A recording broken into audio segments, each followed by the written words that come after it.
This is pre-calculus video for chapter 8, lesson 3. So lesson 2 was key. We have to have a grasp on lesson 2 in order to move to lesson 3. Because when we are looking at the inverse, so when we're looking at the inverse, we're solving for the radians. But we must note that even with our calculators, when we're looking at the inverse of the sine, our solutions that we get are either going to be in quadrant 1 or 4.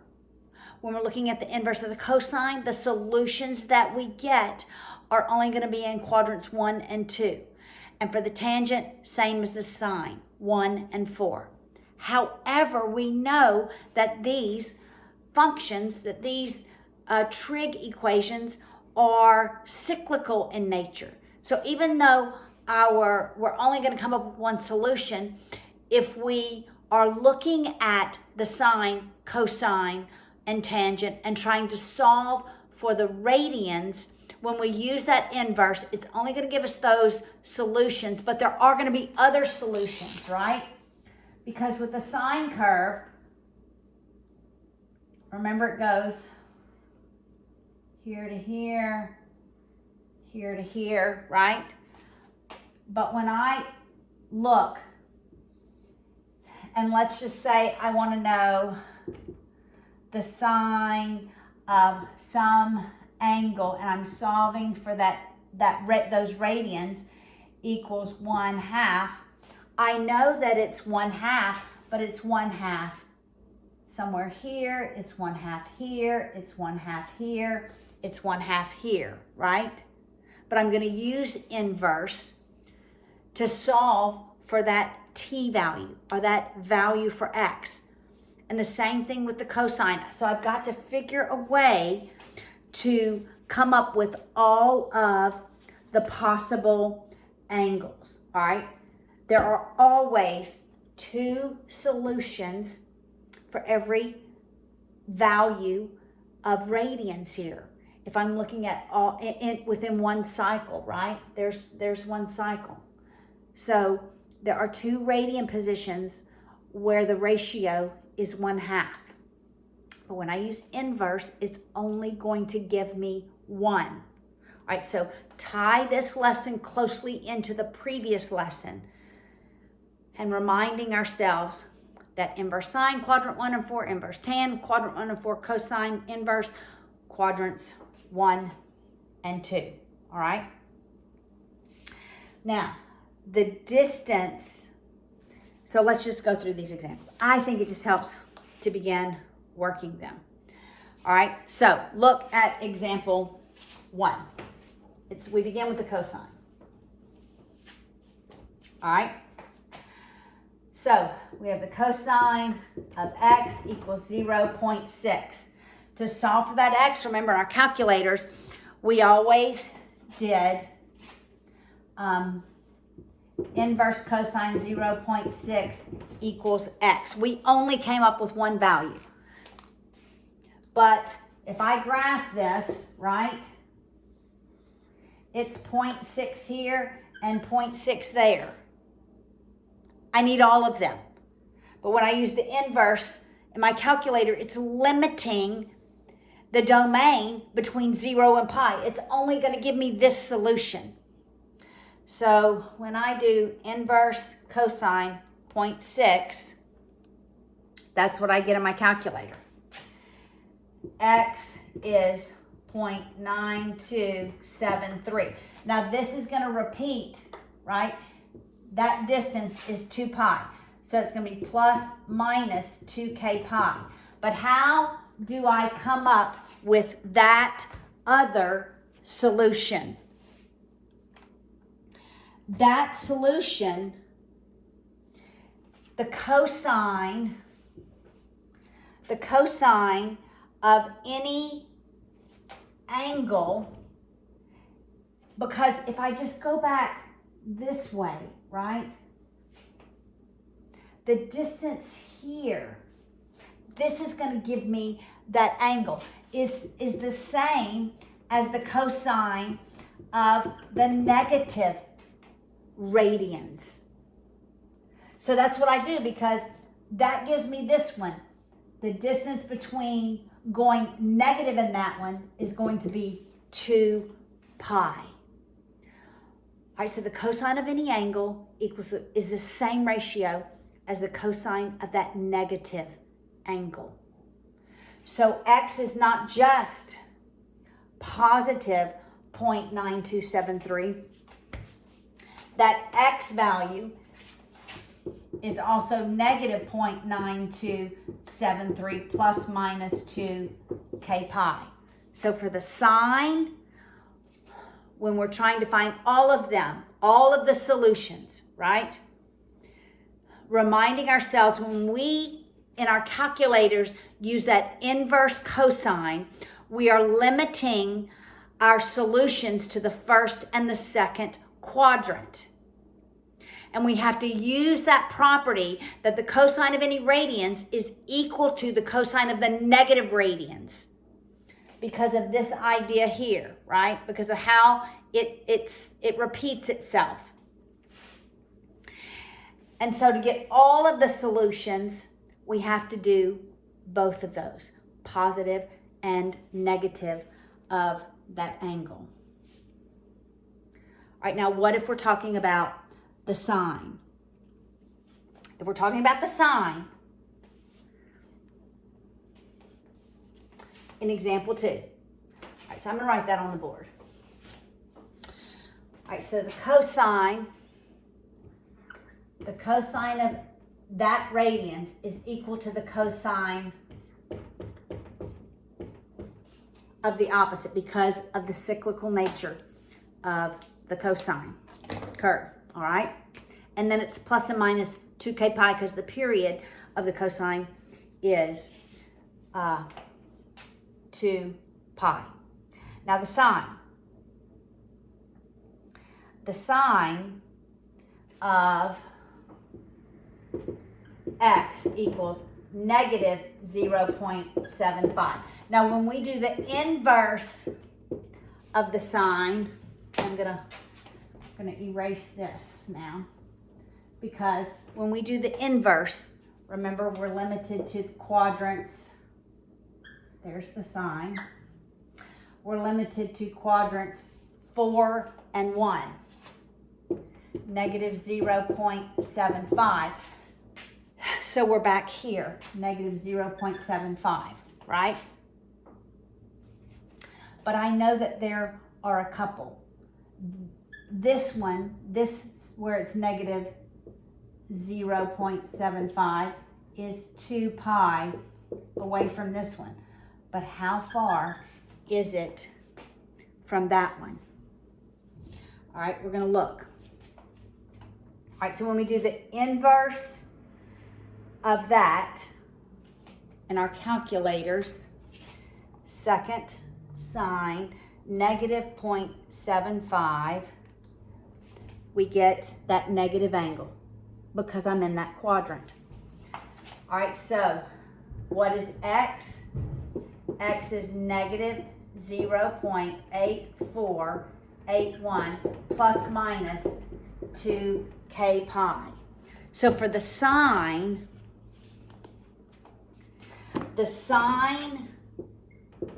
of any angle is going to equal the sine of pi minus that angle. All right?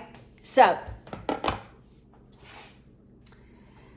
if this is x, then I'm going to take pi minus x to get this other solution. All right? So in my calculator, I'm going to do pi minus that negative 0.8481 to get this position. And I'm just going to put that in my calculator. I'm going to put pi. Pi, nope, clear. Pi, I'm going to put plus 0.8481 because it's minus a negative. And that is the other angle. All right, so what is the sine the sine of any angle is the same as the sine of pi minus that angle. So that's a property. All right, so x is not merely this. X is also 3.9897 plus minus 2k pi because of the cyclical nature. We had to do lesson 2 so that you would understand that when we're using the inverse, our calculators are limiting us to certain quadrants, okay? All right, now let's do the tan. And there is a table, a nice little table for you on the bottom of page 540. What's nice with the tan is every cycle you just have one solution, right? Because of the way it is graphed. So its distance between it and any other solution is always just going to be pi. There's no repeat in one cycle of the tan. So when we do the inverse tan and we're solving for those radians, it's just going to be those radians plus minus k pi is when it's going to repeat. All right, so looking at that next example where it says the tan of x equals 3. Tan x equals 3. We use the inverse to solve for x. And then our calculators, inverse tan 3, we get 1.2490. So x is just that solution, 1.2490 plus k pi, because the period, these solutions repeat every pi. All right, so maybe here's 3 on the next curve. The distance is pi. And you can look at that table on the bottom of page 540. Now, we're going to have some trig equations. And how do we solve them algebraically? All right, so let's move on to example 4.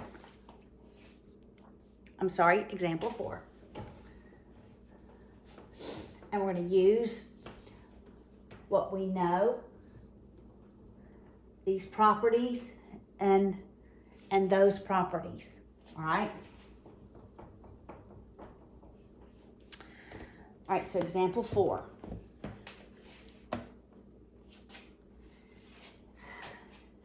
It's 8 times the cosine of x minus 1 equals 0. All right, I want to end up with cosine of x equals something. So I want everything else on the other side. So this is your algebra. So first I'm going to move the 1 to the other side, then I'll move the 8. I do addition and subtraction first, and then I do multiplication and division second. So I'll add 1 on both sides, so it equals 1.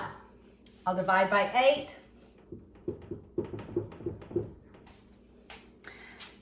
Now I'm right at example 1, right? So I'm going to do the inverse cosine of 1/8, realizing when I do the inverse, right, I am limiting the domain to quadrants 1 and 2. When I do the inverse, I'm just going to do that in my calculator, of 1 divided by 8. I get 1.x is 1.4455, and it's cyclical in nature, so it's plus minus 2k pi. Remember that k is your constant, so it repeats 2 pi. Move this over a little bit. It's 2 pi. It's 4 pi. That k just, it goes from 1 to 2 to 3 to 4. It increases every 2 pi because the cyclical nature of the cosine, sine, and tangent curve. all right? Now, I'm going to use this fact, this property, right, to get the other solution. So x also equals negative 1.4455 plus minus 2k pi. All right? Let's look at the next example, example 5. Now, looking at example 5,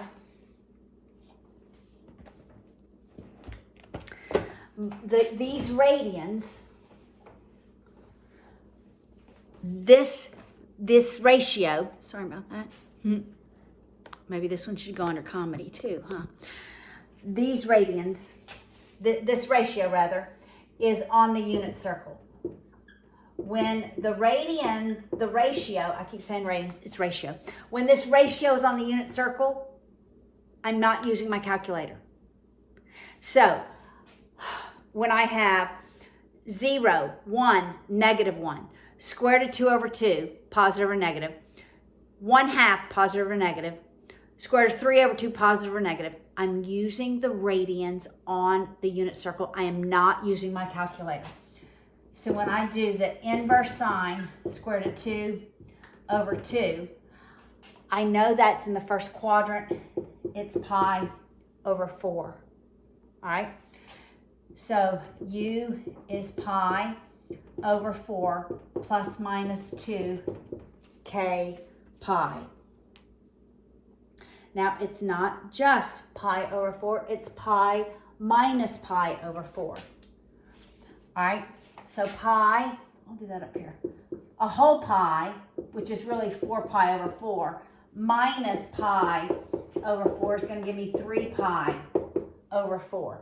So u is also 3 pi over 4 plus minus 2k pi. All right, if that ratio is on the unit circle, I'm using the radians on the unit circle. I am not using my calculator to calculate the radians. All right. Now, just a few more examples. Look at example 6. Now, it's the sine of x, the sine of 2x, sorry. The sine of 2x equals square root of 2 over 2. I'm going to, instead of solving for twice the radians, I'm going to just say that equals u. I'm going to solve for u, and then I'm going to plug back in 2x. All right, so really I'm going to see this, the sine of u equals square root of 2 over 2. So the inverse sine, square root of 2 over 2, we already said is pi over 4. So that's what u is. And u is also 3 pi over 4, which is what we saw in just the previous example, right? Plus minus 2k pi. However, I am going to take this pi over 4 plus minus 2k pi equals u, but it equals the 2x, not just x. I'm solving for x. I don't want to know what 2x is. So I divide every term by 2. And really this is like multiplying by 1/2, right? And so we end up with x equals pi over 8 plus and minus k pi. That's one solution. The other solution is where u equals 3 pi over 4 plus minus 2k pi. But the u value is really 2x equals 3 pi over 4 plus minus 2k pi. I don't want to know what 2x is. I want to know what x is. I divide every term by 2. This is as though I'm multiplying by 1/2. So that x also equals 3 pi over 8 plus minus k pi. All right, so just like we did before, earlier in this video, except the angle is multiplied by 2. So I just divide every term by 2. A couple more examples. It just gets incrementally harder. I know. You can go back and watch the videos. I'm sure you'll have lots of questions Monday when I get back. All right, now look at example 7. It's 3 sine squared x minus sine x minus 2 equals 0. If you look closely, this looks like a quadratic. Something squared, something to the first power, and a constant. And so I'm just going to say the sine of x is going to equal u. And then I'm going to factor it. So this is 3u squared minus u minus 2 equals 0. Now I have something that I can factor. After I solve for u, then I'm going to go back and put in the sine of x, okay? All right, so let's solve. I'm looking for factors of -6, a times c, factors, such that when I add them, the sum is -1. So it's going to be -3 times +2. That equals -6. Added equals -1. I write it under, the 3u, and I simplify. So my factors are u minus 1, u minus 1 times 3u plus 2 equals 0. All right? And just like I did in quadratics, I set that term equal to 0. I set this term equal to 0 because 0 times anything is 0 and something times 0 is 0. All right? So u minus 1 equals 0 and 3u plus 2 equals 0. U equals 1. I subtract 2. 3u is -2. I divide by 3. U is -2/3. Now the value of u is really the sine of x, right? I'm going to go back in and put in the sine of x. So there's probably going to be 4 solutions. Sine of x is 1. I'm going to use this little fact up here. Probably going to run out of room, aren't I?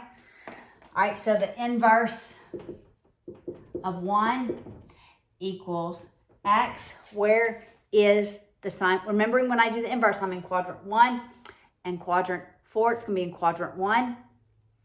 Where is the value of the sine 1? That's straight up at pi over 2. So, do I have room over here? So x is going to equal pi over 2 plus minus 2k pi. And it's also going to be pi minus x, which would also be pi over 2.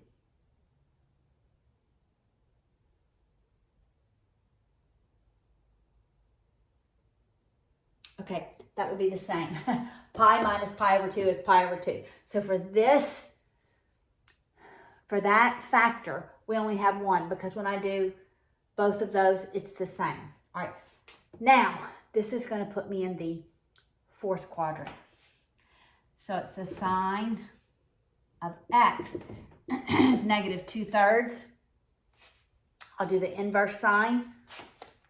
And 2/3 is not on the unit circle, so I will use my calculator. So remembering I'm in quadrant 4, right? Second sine of -2 divided by 3. And that's my radians. I expected it to be between 0 and -pi over 2. So x is going to be -0.7297 plus minus 2k pi, all right? But it's also pi minus that value. So I'm going to take pi and I'm going to subtract, I'm going to add actually, because minus a negative is a positive, 0.7297, and this will be my third solution. So I have 3 solutions for this problem. Plus minus 2k pi. 3 solutions. I believe there is just one more example. And then we'll be done. There's 2, 3 more examples. All right, I'm going to shoot another video for those 3 examples, and maybe you can watch these at home.